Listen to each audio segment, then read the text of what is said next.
So it is official. I have completed my first 50K race, and I've gone from running 5K races to 50K races with no other race format in between. Now, I have run distances greater than a 5K. I regularly run like 11 to 16 miles on my long runs and 5 to 6 miles on my speed runs.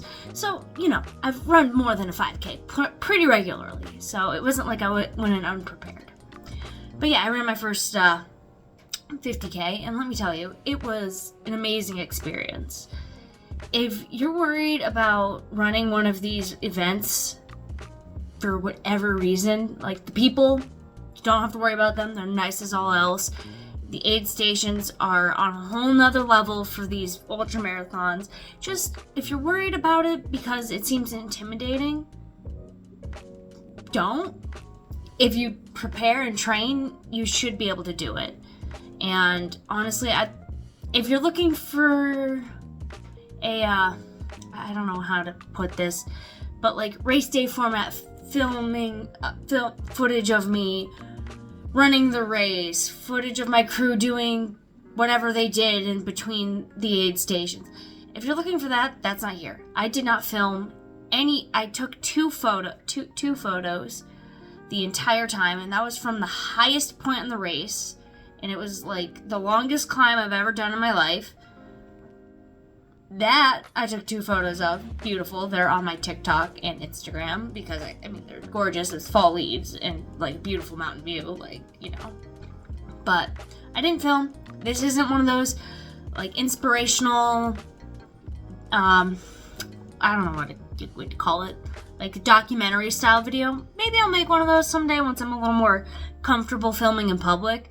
But I wanted this race to just focus on getting there, running, and enjoying the experience.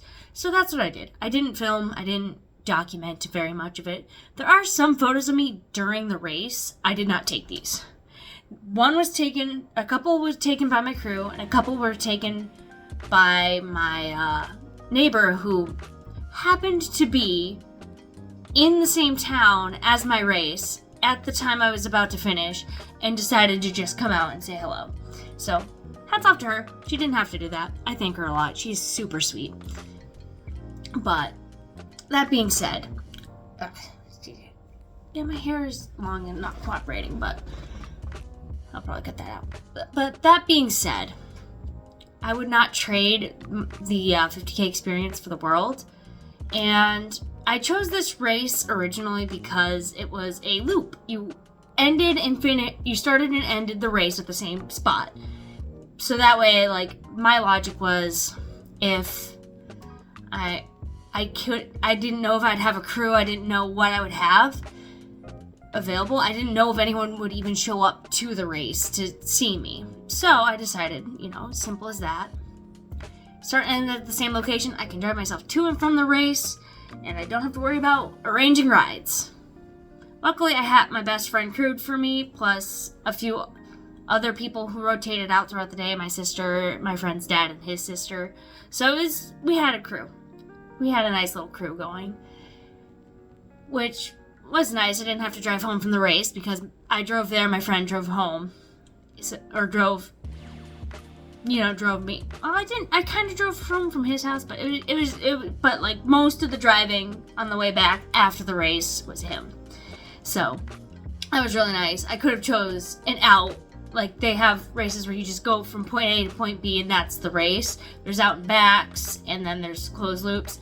Mine was kind of a closed loop, kind of an out and back. There was the first and last section of the race were the same section, same trail, which I guess is good, which was nice because it was a fairly easy, leisurely trail, very route covered, and near the end on the way back, every route burned my feet. It was terrible.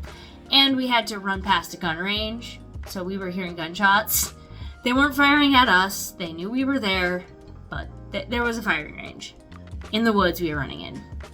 So yeah, first race, absolutely incredible. The people were incredibly nice. And yeah, I went from 5 to 50K with nothing in between. And this is unscripted. I'm just gonna talk about it the way that I feel like it because this is a raw, real experience. I had trained for this, I prepared for it, and I went into the race kind of blind.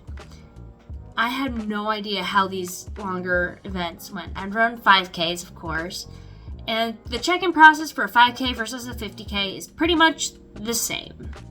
You go up to the table, you tell them your name, you check in, they give you your bib and some safety pins, and you pin the bib, and they'll tell you the rules about where you can and can't pin the bib. For this particular race, it had to be on your shorts or your shirt. It had to be visible above the knees, I guess you could say. I don't see why you'd pin it below.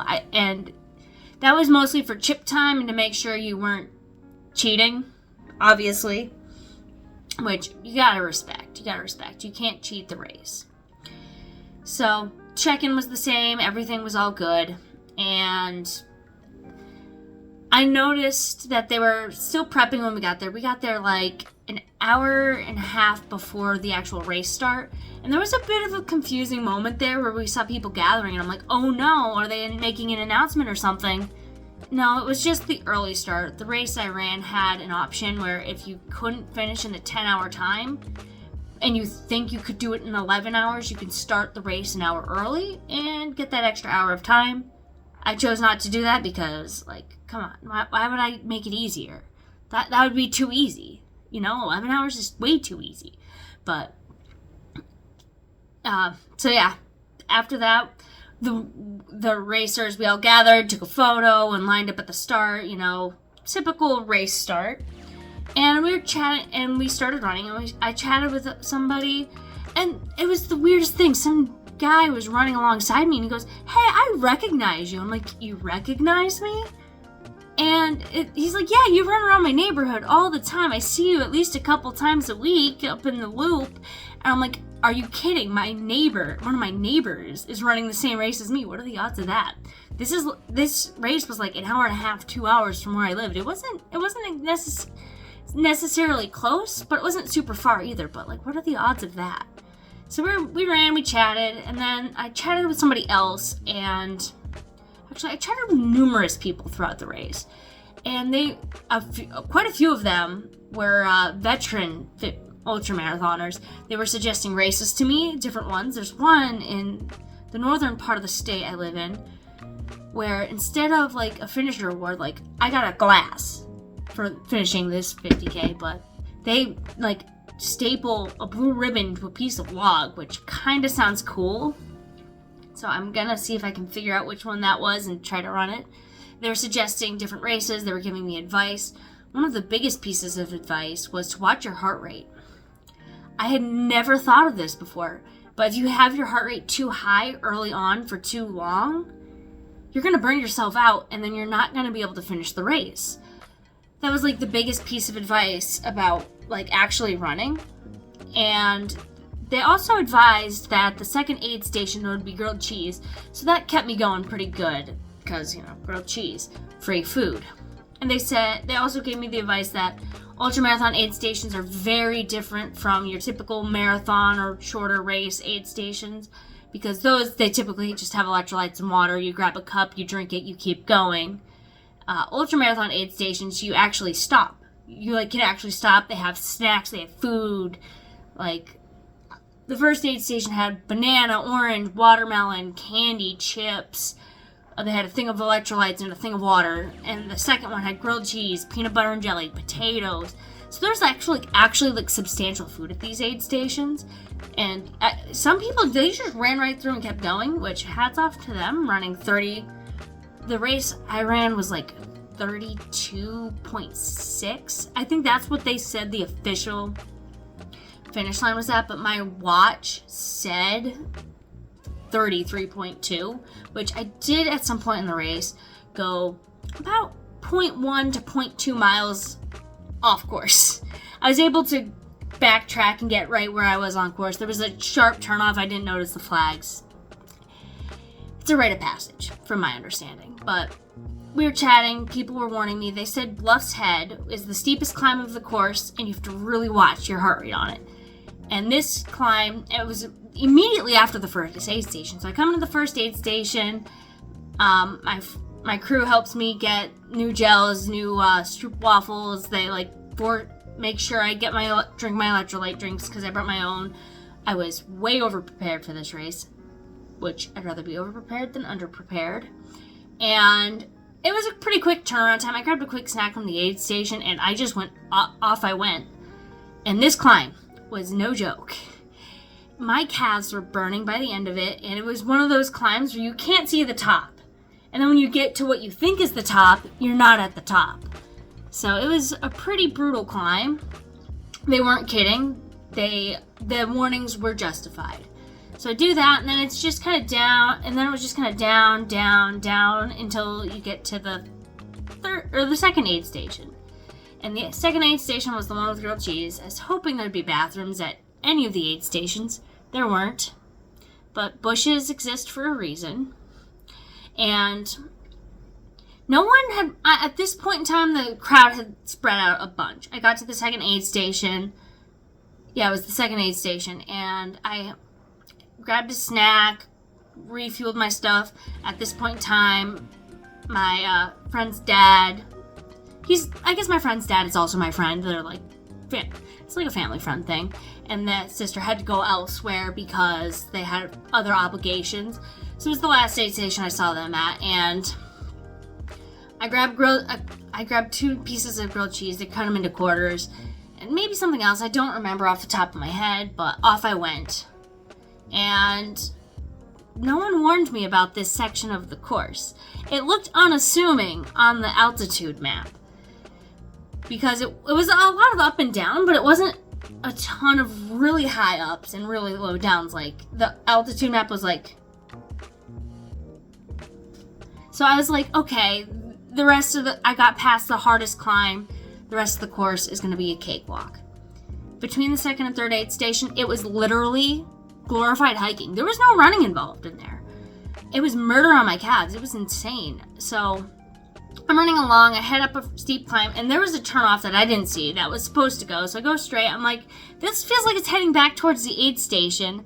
And I was prepared. I had the GPX map on All Trails on my phone. So I pulled it up and went, yep, I'm off trail. So I backtracked and went, okay, there's the orange flags. From my understanding is going off track on an ultramarathon is like a rite of passage. It happens to everyone at some point, and mine was very minor. It was a very short thing. It didn't help that I was kind of panicking at this time because every time I've run up to that point in the race, there had been either runners behind me, shortly behind me, shortly above me. I had done some things where I was like matching the pace of other runners. They were like pacing me, so I was keeping me accountable, keeping me going. But after the second aid station, I saw like nobody. I was like scared. I'm like, where is everybody? There were like 10 people with me when we went into this aid station. They're all gone now. So that was very intimidating, but I got back on course, and this section of trail was so rocky. You were going up steep rocks, around steep rocks. It was just... it was like... there were some points in this where I probably should have gone on my hands and knees and started climbing. It was that intense. It was the most technical hiking terrain I'd ever been on. And I've done a couple hikes. And I've done plenty of trail running. Like, I live near the state forest where I live in. That's has some pretty decent stuff, but this was a whole new level, and it was so bad I couldn't run it. It was so hard. It was 8 miles of tight turns, switchbacks, steep climbs, and they weren't like really high. They were maybe like 30, 40 feet of a climb before going straight back down, but because of how steep they were, you couldn't run it. And then when you were at the top, it was like you're going around and in between thick rocks, or you're on a ledge and you don't want to run on a ledge because then you're falling down a cliff. So it was just tough terrain, by far. And apparently, I did make it to the third aid station in one piece, but I lost a solid 30-40 minutes off my pace from that section. My goal was to finish in 8 hours. Didn't do it, but I finished. And I get there, my friend's like, yeah, I couldn't bring the car to the aid station. It was a bit of a walk. So he had just crammed everything into a shopping bag and carried it. Next time we run an ultra marathon, we're getting a big old backpack to put all our stuff in. So, I have a running toolbox. A toolbox I've filled with running stuff. So that way, it's easier to get to the aid stations. But apparently at the third aid station, while my friend was waiting for me to get there,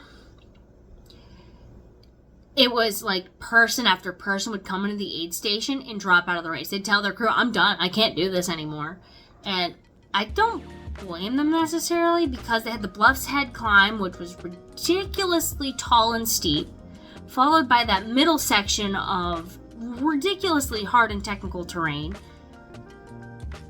I don't blame them. After the third aid station, though, the terrain had calmed down. There were some ups and downs. It's hilly. It's New England. It's going to be hilly. But relatively speaking, after the third aid station, the race really calmed down terrain-wise. But my calves were killing me. My energy levels were depleted because I pushed myself so hard in that first half of the race. The heart rate thing was true. And my feet were covered in blisters. I could tell every rock, every root hitting on my toes or the sides of my feet, I could feel it. I'm like, that's a blister, and that hurts. So I was pretty fatigued.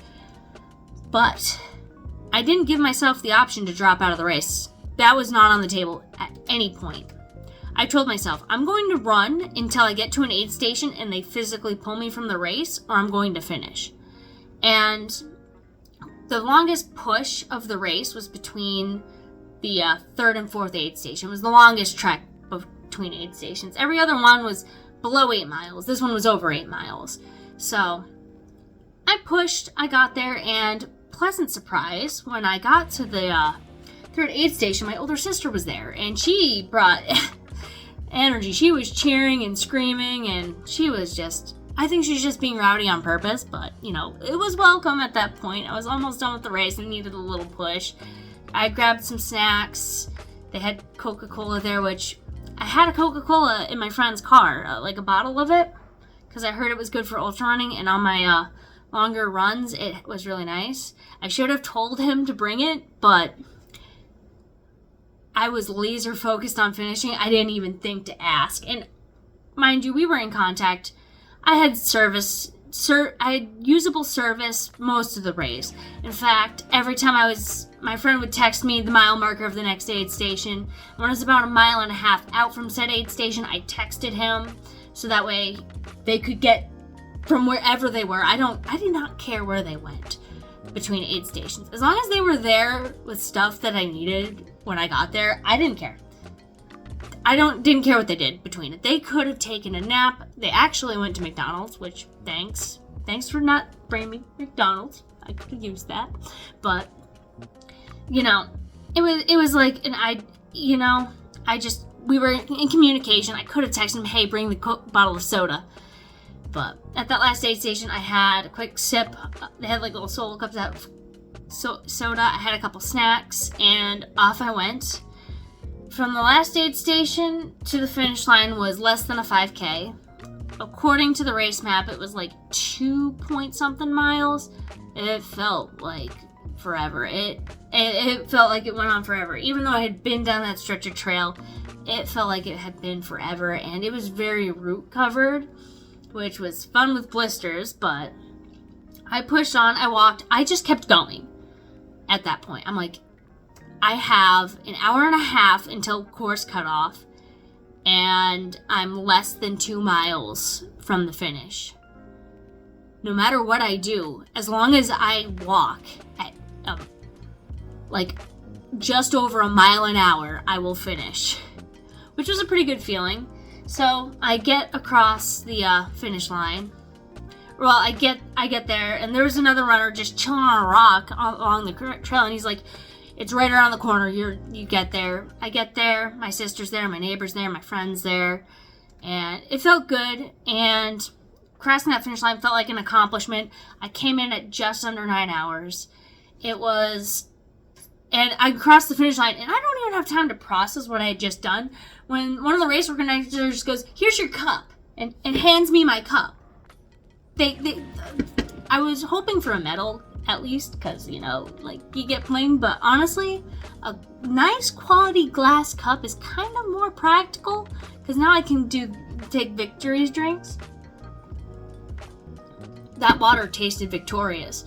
So, you know, I can't complain. A Victory cup. I have a race shirt, which I got just for signing up, which is long sleeve with the race logo on it and has a hood. It's a really cool shirt.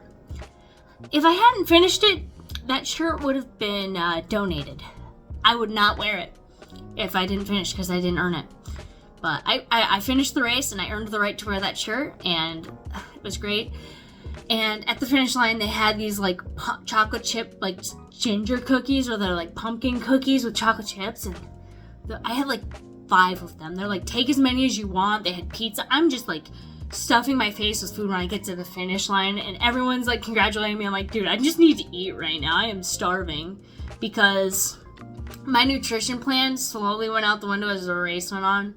Started out great, but after the, I guess, second aid station, I stopped having an appetite. I was forcing myself to eat, and I was sick of sweet things, which is weird because those cookies were amazing. But like, after that second aid station, my appetite was like out the door. I was like nauseous, but I forced myself to eat them because like, I need these carbs to fuel my run. And it was forcing myself to eat. Though at the aid station, some of the snacks they had, like the peanut butter and jelly and the grilled cheese, I don't know if you've ever experienced this, but it was like having life physically breathed into me. Like, I was like, oh my god, this is terrible. And then I had grilled cheese. I'm like, this is amazing. I feel great. And I'm going to tell you, those sandwiches weren't even anything remarkable. It was like literally grilled cheese made with Kraft singles and butter. And that was it. White bread. It wasn't a fancy grilled cheese. It was just the most basic thing you would serve to like an elementary schooler. It was not a fancy grilled cheese, but my gosh, it was amazing. Best grilled cheese of my life. Probably not because of the quality of the sandwich, but just because of the situation around the sandwich. And it was a lot of fun. And there were people other racers I had talked to who were still just recovering at the finish line. They saw me finish. They're like, congratulations, you finished. And I didn't finish in my goal time. My goal was to get a sub 8 hour finish, which I don't think was ever going to happen because, one, the terrain was a lot more difficult than what I had trained on in the forest near my house, even though my longest forest run was 31.8 miles and had about the same elevation change as the 50K, but it wasn't as like severe. Like, the elevation change of the actual race was like clustered together and a lot higher overall than my training runs, so it was very different. It was doing the actual race was very different than my training runs, but I had learned a lot, and it was just, I wouldn't trade that experience for the world. And I wasn't gonna finish in 8 hours because I thought the race, based on the All Trails map I had, said it was 31.97 miles. The official race, like, course map with like all the checkpoints listed out, said it was 32. It was like 32.6, and my watch said 33.2. So even if I ran the 15-minute miles and had a really fast turnaround time at the aid stations, I still would have come in at like 8 hours, 8.5 hours. So coming in at just under 9, that's actually pretty good for a first time. And honestly, I probably will run that same race again, get another glass, another cool shirt, and see if I can get a better time. And at the very least, it was drop dead gorgeous. Like, it was the definition of beautiful New England, beautiful New England. We had perfect weather. It was sunny. It was a little warm, a little cool, depending on if you were in the sun or the shade. Like, it wasn't like swelteringly hot. It wasn't raining. the views were beautiful. The leaves were all orange and colorful, and it was, honestly, it was an experience I wouldn't trade for the world. And I could just rave about this for hours. The people were nice. The course was beautiful. It was challenging. It was the hardest thing I'd ever done in my life. But I would not trade that for the world. I learned a lot about ultra running, and I'm sold. I'm going to be running more races. In fact, before I even made it home that night, I was registered for my second ultra marathon, my first timed race. So on December 6th, I'm running an 8-hour race where do as many loops as you can in 8 hours. Which, that one's probably going to be even more brutal because each loop has 700 feet of gain, and it is straight up a hill, around a tower, and straight back down. So that one's going to be something else. I should probably do some hill work before then, but gotta let my feet heal first. Like, they're in a sorry state. Really sorry state, yeah. I have to do some research on how to prevent blisters, because it's severe. Honestly, worth it. 100% worth it. Plan on doing it again. And if you made it this far, and you're planning on running your first ultra marathon, go for it. Train up. Go for it. Don't be afraid to do it. It's ridiculous, I know, and it's going to be one of the hardest things you've probably ever done in your life. It's going to hurt. It's going to be exhausting. But it is going to be, it's one, you get to brag about it. Like, you ran a marathon. I ran an ultra marathon. It was longer than a marathon. And you get the bragging rights, and honestly, you're better for it. Like, the race kind of changes you. It makes it might not change you like fundamentally, but it shows a side of you that you didn't know you necessarily had. It shows you have resilience. It shows you have determination. And worst case scenario is, if you start that ultra marathon and you don't finish, well, at least you tried. I mean, it could be a lot worse. So, So if you made it this far in the story time and you thought it was entertaining in any way, shape, or form, consider liking and subscribing. I have a few ultramarathon related videos that I'm probably going to be making in the next couple of weeks, because I learned a lot about ultra running. I learned a lot about nutrition, all that fun stuff, and I made some mistakes when running. So, there's a lot more information to come, and I'm definitely going to be running more events in the future. So maybe some of those will be, attached. So, consider subscribing if you like ultra running. I do any kind of health and fitness content, really. Meal prepping. I react to what I eat in a day as a fat person, or fat acceptance TikToks, or some of those crazy people in that space, because I think it's important to talk about them. But, if it's health and fitness or weight loss adjacent, I probably will be talking about it at some point in time. So if you like that, consider subscribing, and comment down below if you've done anything ridiculous that required any kind of extended effort over a long period of time. I'd love to hear it. So, yeah, with that being said, before I continue rambling for another 20 minutes, I'm just gonna call it here, and hopefully I'll catch you guys in the next one.